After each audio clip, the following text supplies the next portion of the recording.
प्रेक्षक हो नमस्कार. अध्यात्म आणि विज्ञान यांच्या समन्वयाने जगामध्ये शांतीचा संदेश देणारं एकमात्र विद्यापीठ ते म्हणजे विश्वधर्मी प्राध्यापक डॉक्टर विश्वनाथ दा कराड सरांनी साकारलेले MIT हे विश्वविद्यापीठ. सरांच्या संकल्पनेतून साकारलेली विश्वशांती केंद्र आळंदी, माईस MIT पुणे आणि समस्त गावकरी मंडळ रामेश्वर आयोजित संत श्री गोपाळबुवा महाराज अखंड हरिनाम सप्ताह श्री रामकथेचा कार्यक्रम मोठ्या उत्साहानं पार पडला. तीच कथा या विशेष भागाद्वारे आम्ही आपणासमोर सादर करीत आहोत.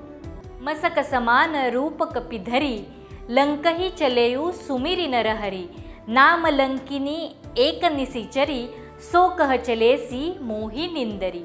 सीतेच्या शोधाकरता हनुमानाचा लंकेतील प्रवेश याची कथा पाहूयात आजच्या श्रीरामकथेत. कथा सांगतायत हरिभक्तपरायण रामराव महाराज ढोक. बस मग नमस्कार, पाया पडणे वगैरे क्षमा केली.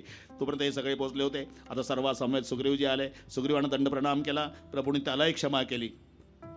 4 तुकड्या झाल्या, एक पूर्व दिशेकरता, एक पश्चिम, एक उत्तरेकरता. सगळे वानर उड्या मारत मारत निघाले. ब्राह्मण काका सीतेच्या शोधार्थ. प्रभूजी हसत होते. प्रभू का हसत होते? म्हणले कमाल आहे, एकाही वानरानं सीता बघितली नाही, चालले शोधायला.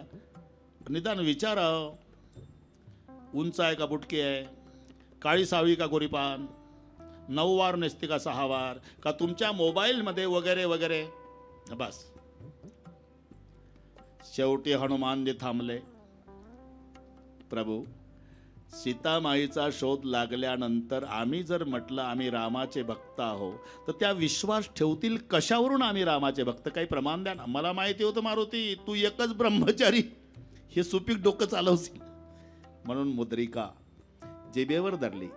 प्रभू मुद्रिका मेली मुखमाही आणि निघाले सगळे. सर्वांना तहान लागल्याचा उल्लेख आहे. लागे तृष्या अतिशय अकुलाने. एका गुहेमध्ये प्रवेश केला पाणी पिण्यासाठी. महान तपस्विनी बसलेली होती. तिनं डोळे उघडले. का रे, सध्या कोणतं युग चालू आहे? त्रेता.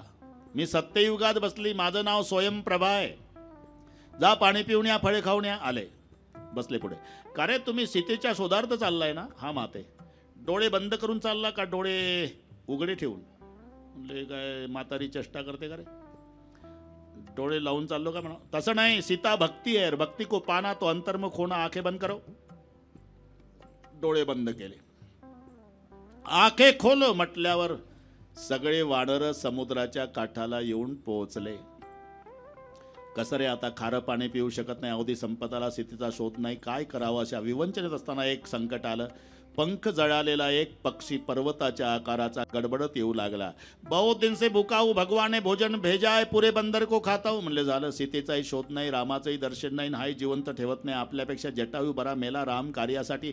जटायूचं नाव घेतलं तो थांबला. थांबा, जटायूचं नाव घेता? हां, तो माझा लहान भाऊ होता. तुम्ही मोठा. माझं नाव संपाती. मी खात नाही, तुम्हाला घाबरू नका.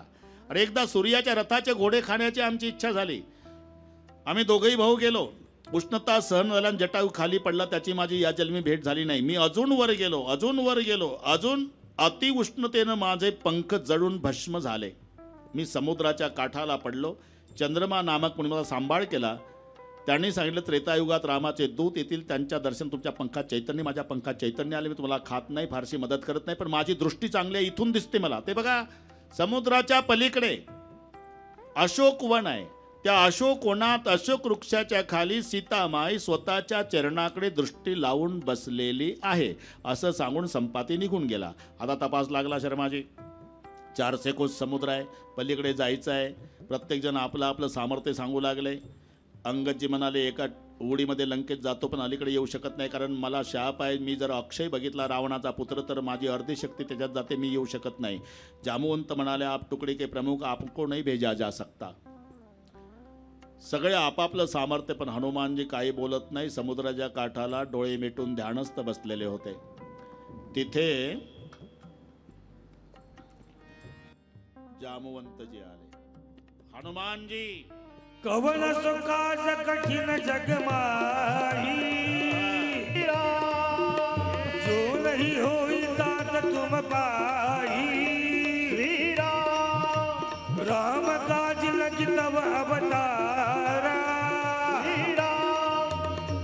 सुनतही भयउ पर्वताकारा श्रीराम श्रीराम श्रीराम।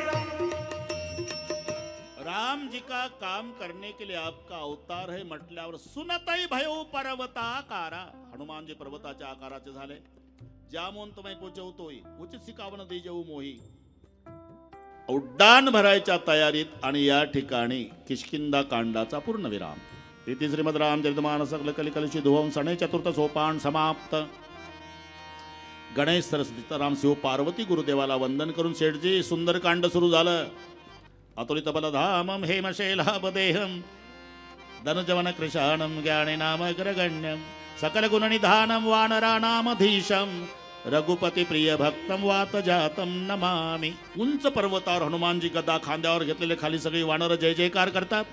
एक पहा साहेब, 100 योजन 400 कोस समुद्राच्या पलीकडे हनुमानजी जाणार, तरी यांना सांगितलं इथंच थांबून राहा, फळे भक्षण करा, काळजी करायची नाही, मी येईपर्यंत थांबायचं। आता यांचा विशाल दृष्टिकोन लक्षात घ्या। एक एक प्रसंग पहा। काही फायदा आहे का अण्णा? तिकडे काही कमी जास्त झालं तर यांना थांबवलं, हे 400 कोसावर अलीकडे हनुमानजी पलीकडे, यांचा काही फायदा आहे? दुसरा जर असता तर म्हटलं तर जा तुम्ही सगळे आता जा, एकटा येतो पठ्ठा सीतेचा शोध घेऊन। पण हनुमानजीला वाटलं आम्ही सगळी टोळीची टोळी प्रभूला वंदन करून आलो, हे गेल्यानंतर मी एकटा गेलो तर यशाचा भागीदार एकटा होईल, यांना इथे थांबवून ठेवतो, सीतामायेचा शोध घेऊन येतो आणि मग सर्वांच्या समवेत जातो, म्हणजे पूर्ण तुकडीला यश मिळेल। हा विशाल दृष्टिकोन।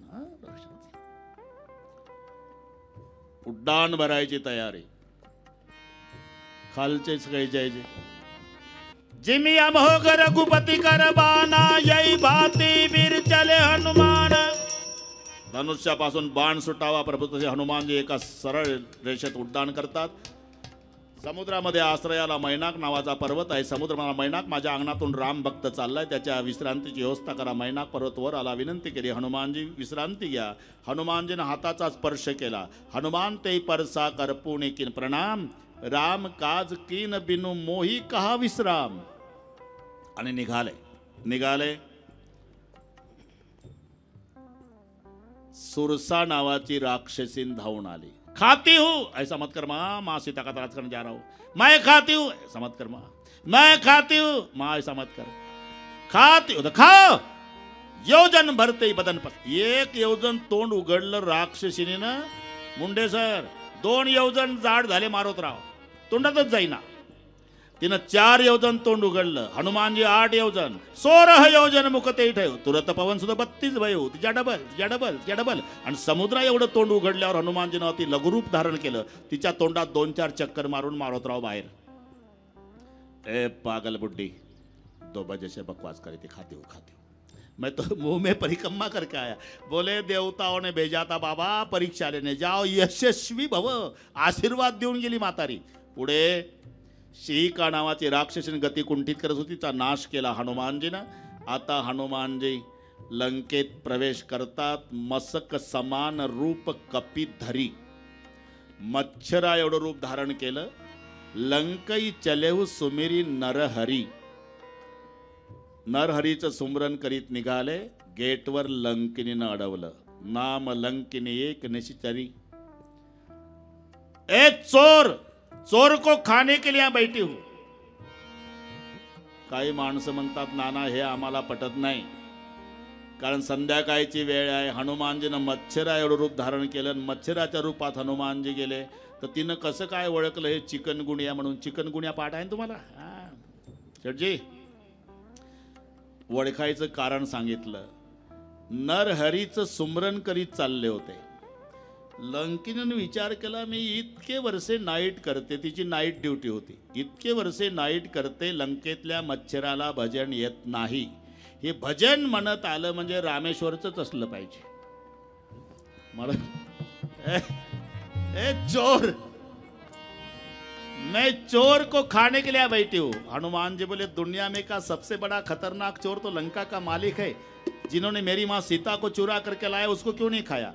सीता शोधा करता हनुमानाचा लंकेत प्रवेश कसा झाला ही कथा आपण आज बघितली। ही कथा तुम्हाला नक्कीच भावली असेल। भेटूयात अशाच एका रंजक कथेसह पुढच्या श्रीराम कथेत। बघत रहा श्रीराम कथा। जय श्रीराम। एक ठोका टाकला शर्माजी लंकिनीच्या डोक्यात, एका ठोक्यात रक्त झालं तोंडात। आणि तोंडात रक्त आल्याबरोबर साहेब ती लंकिनी म्हणली तुम्ही मारुती बुवा? कसं काय, मी तर पहिल्यांदा आलो या गावात, ओळखलं कसं काय? एका ठोक्यातच ओळखलं नाही, ते झालं म्हणा, पण मी जर पहिल्यांदा लंकेत आलो ओळखलं, आता तेच विचारता का पुन्हा पुन्हा? एका ठोक्यात ओळखलं म्हणते तर म्हणजे कसं काय? त्याचं सांगते कारण तुम्हाला पहा, मी गेटवर असते का नाही, परवाच्या दिवशी ब्रह्मदेव आला पंचांग घेऊन, मी विचारलं कुठं गेलता, म्हणे रावणाचं भविष्य बघायला। मी सहज म्हटलं कधी मरतंय रावण?